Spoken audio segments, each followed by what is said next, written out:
Thank you very much, Mr. Chairman, and thank you all for the opportunity to testify today on China's trade and industrial policies. Quickly, the U.S. China Business Council represents roughly 220 American companies that do business with China. We have a broad-based membership, includes manufacturers, service providers, agricultural, and resource companies. We have a long history, over 3 decades, of working to eliminate market access barriers in China, so that American companies and workers can prosper from that country's tremendous economic growth. Although China's path over the last 30 years has resulted in greatly expanded commercial opportunities for U.S. companies, particularly since China joined the WTO in 2001, market access and other barriers remain that hinder the full potential of the commercial relationship. My written testimony covers the list of top issues cited by our membership, so I'm not going to go in those in detail here today.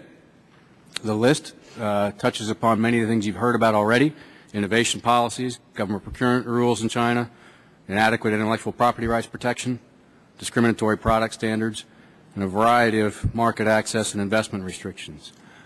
What I'd like to do is instead focus my oral testimony today on what to do about these issues. America's commercial relationship with China is far bigger, far more complex than ever. And the first thing we need to do is upgrade our bilateral engagement structure to reflect that reality. The Obama administration, I think, is on the right path in this regard, and we ought to be encouraging them to continue. If there were a single agency or official that controlled China's trade and industrial policies, it would be easy to structure and target our advocacy efforts. Unfortunately, the bureaucratic owners of these policies are many, and they're diffuse throughout the Chinese government, and they're often not well coordinated either.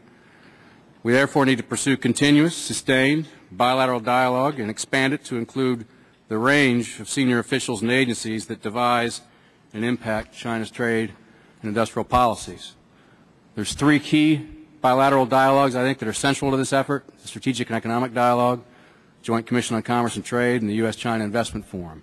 My written testimony has comments or recommendations for each of these.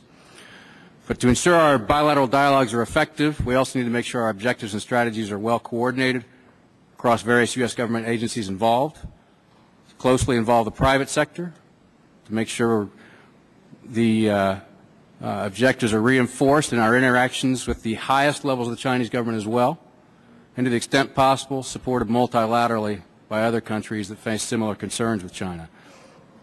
But even then, with improved engagement structure, getting progress on the issues won't be easy.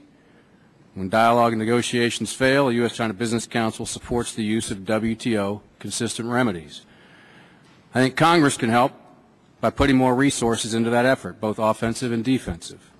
More resources for the Foreign Commercial Service, like we heard earlier on the first panel, so it can expand its footprint on the ground in China and help American companies, yes, particularly small and medium companies, sell more there.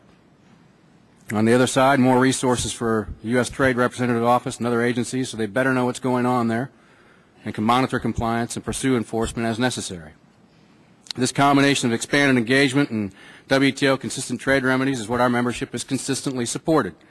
Solutions to the specific problems, not counterproductive actions that would disrupt the relationship or help one group of Americans at the expense of another. As we talk about the problems and how to address them, we have to remember some important context behind this approach. As my written testimony shows, China is probably about a $150 billion market for U.S. companies now, growing on average at 15% or more a year, recessions aside. China is one of the few markets that has consistently delivered the 15% annual growth in exports needed to reach President Obama's goal of doubling exports in 5 years. In short, it's a meaningful market for U.S. companies and, yes, for American jobs.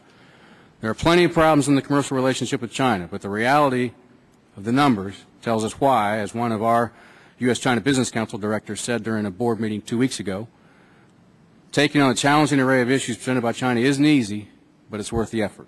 Thank you, and I look forward to taking your questions.